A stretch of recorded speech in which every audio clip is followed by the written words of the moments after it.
Salam sejahtera bagi kita semua. Pada kesempatan kali ini, kami dari kelompok 5 akan mempresentasikan artikel ilmiah kami yang berjudul Penggunaan Kalimat Efektif pada Spanduk. Sebelumnya, saya akan memperkenalkan anggota-anggota kelompok kami. Yang pertama ada Dania Wijaja, kedua Jenny, saya sendiri, ketiga Tania Lipiana, keempat Vivianit Indika Vika, dan yang terakhir Ayunda Raziki. Saya akan mempresentasikan bab pendahuluan.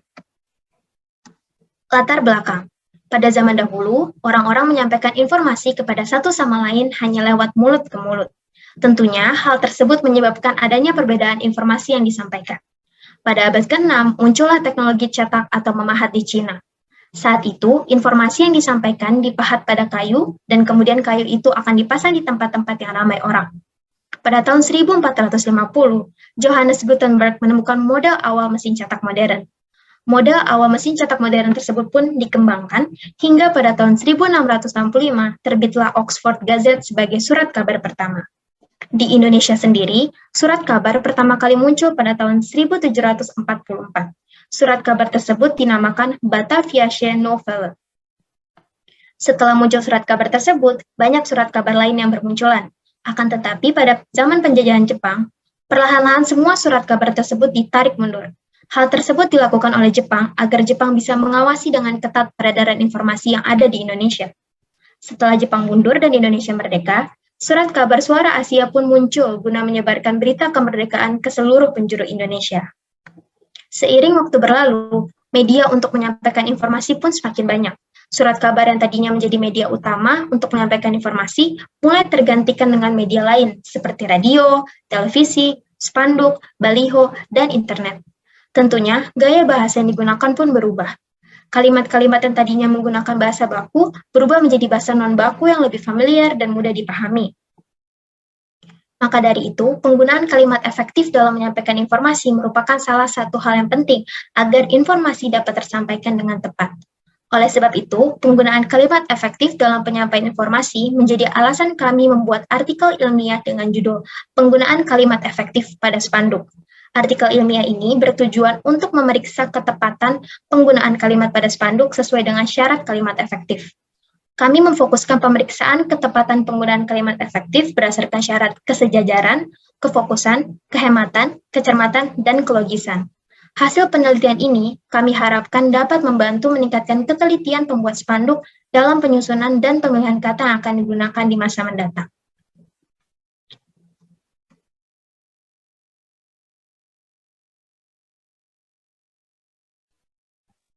Selanjutnya, rumusan masalah kami adalah bagaimana kalimat pada sebuah spanduk bisa diidentifikasikan sebagai kalimat tidak efektif berdasarkan syarat kesejajaran, kefokusan, kehematan, kecermatan, dan kelogisan. Tujuan kami adalah menentukan penyebab kalimat pada spanduk tidak efektif berdasarkan syarat kesejajaran, kefokusan, kehematan, kecermatan, dan kelogisan.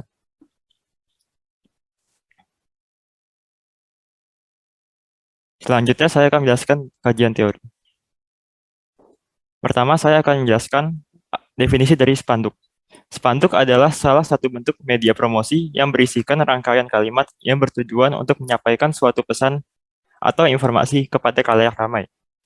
Kalimat efektif adalah kalimat yang disusun berdasarkan syarat yang ditentukan sehingga informasi dapat tersampaikan secara tepat.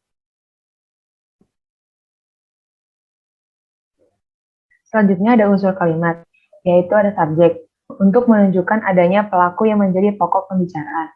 Lalu ada predikat, yaitu untuk memberitahu tindakan atau situasi yang sedang dialami. Lalu ada objek, yaitu kalimat yang melengkapi predikat. Selanjutnya ada pelengkap, yaitu bagian kalimat yang melengkapi predikat. Dan yang terakhir ada keterangan, yaitu untuk menerangkan subjek, predikat, objek, dan pelengkap. Selanjutnya ada jenis kalimat. Ada berdasarkan klausa, yaitu di dalamnya ada kalimat tunggal dan kalimat majemuk. Lalu ada berdasarkan fungsinya, yaitu ada kalimat deklaratif, kalimat imperatif, kalimat integratif, dan kalimat eksklamatif. Dan yang terakhir ada berdasarkan unsur. Di dalamnya terdapat kalimat lengkap dan kalimat tidak lengkap.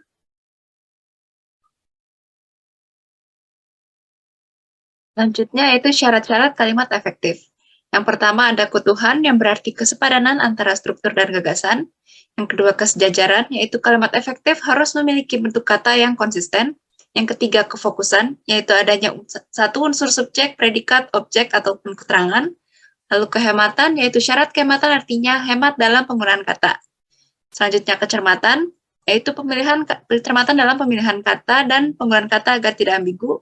Terakhir, kelogisan, yaitu kalimat dapat diterima oleh akal dan penulisannya sesuai dengan ejaan yang berlaku. Selanjutnya ada metode penelitian. Metode yang kami gunakan adalah metode kualitatif dengan teknik pengumpulan data yaitu studi dokumen. Untuk populasi yang kami gunakan adalah spanduk di jalan dengan jumlah sampel 30 kalimat dari 19 spanduk. Untuk tanggal pelaksanaan dimulai dari tanggal 3 Januari 2022 sampai 15 Januari 2022. Berikutnya ada hasil penelitian dan pembahasan. Untuk kalimat yang pertama adalah meski sudah divaksin, tetap patuhi protokol kesehatan dan jaga imun tubuh. Untuk kalimat ini tidak melanggar syarat kalimat efektif apapun, sehingga kalimat ini dapat dikatakan sebagai kalimat efektif. Untuk kalimat yang kedua, ada kekuatan super baru di tangan Anda. Untuk kalimat ini melanggar syarat kefokusan dan juga syarat kecermatan. Alasan mengapa kalimat ini melanggar syarat kefokusan karena tidak adanya subjek di kalimat tersebut dan tidak fokus tentang apa informasi yang ingin disampaikan. Lalu, alasan mengapa kalimat ini melanggar syarat kecermatan karena kalimat ini memiliki dua arti, yaitu kekuatan super tersebut yang baru atau kekuatan super tersebut baru berada di tangan Anda. Selanjutnya untuk kalimat ketiga yaitu, ayo terapkan disiplin protokol kesehatan. Pada kalimat ini melanggar syarat kefokusan dan kecermatan. Alasannya untuk syarat kefokusan karena kalimat tersebut tidak memenuhi karena tidak mengandung satu subjek, melainkan menggunakan kata imperatif. Untuk kecermatan, kata disiplin pada kalimat tersebut dalam kalimat tersebut tidak diperlukan. Selanjutnya ada kalimat keempat, yaitu yuk jadi pahlawan satwa. Kalimat tersebut melanggar kefokusan dan kecermatan. Alasannya untuk kefokusan karena tidak mengandung satu subjek, melainkan menggunakan kata imperatif. Untuk syarat kecermatan karena memiliki arti ganda yaitu pahlawan bagi satwa atau pahlawan berjenis satwa. Kalimat kelima yaitu area parkir kendaraan disabilitas. Kalimat ini melanggar syarat kecermatan dan kelogisan. Alasannya adalah kalimat pertama melanggar syarat kecermatan karena memiliki makna ganda yaitu area parkir untuk pengendara penyandang disabilitas atau area parkir untuk kendaraan disabilitas. Lalu melanggar syarat kelogisan karena tidak ada kendaraan disabilitas.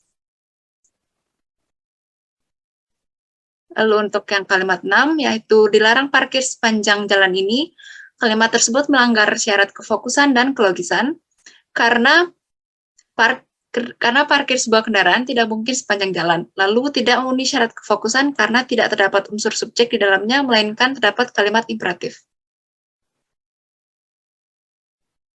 Lalu selanjutnya kalimat 7. Staf kami sudah divaksinasi agar aman terlindungi. Kalimat tersebut melanggar syarat kehematan karena kata terlindungi dalam kalimat tersebut tidak diperlukan, sebab aman dan terlindungi memiliki arti yang sama. Selanjutnya kalimat ke-8. Pengunjung diwajibkan menjaga kebersihan tangan. Kalimat tersebut sudah memenuhi semua syarat kalimat efektif, sehingga dapat disebut sebagai kalimat efektif. Selanjutnya ada kalimat ke-9, pengunjung diwajibkan untuk menjaga jarak. Kalimat tersebut telah memenuhi semua syarat kalimat efektif sehingga dapat disebut kalimat efektif. Dan kalimat terakhir, kendaraan besar dilarang memutar atau masuk kecuali tujuan ke pergudangan. Kalimat tersebut melanggar syarat kesejajaran karena kata masuk harusnya diganti dengan kata memasuki.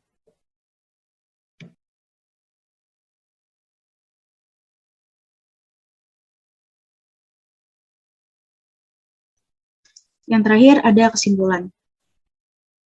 Berdasarkan hasil analisis kelompok kami, maka dapat disimpulkan bahwa 5 dari 30 kalimat memenuhi kelima syarat kalimat efektif, sedangkan 22 dari 30 kalimat lainnya melanggar kelima syarat kalimat efektif. Berikut rinciannya. Yang pertama, 2 kalimat melanggar syarat kesejajaran, 16 kalimat melanggar syarat kefokusan, 6 kalimat melanggar syarat kehematan, 10 kalimat melanggar syarat kecermatan, dan 4 kalimat melanggar syarat kelogisan. Sekian presentasi dari kami, terima kasih.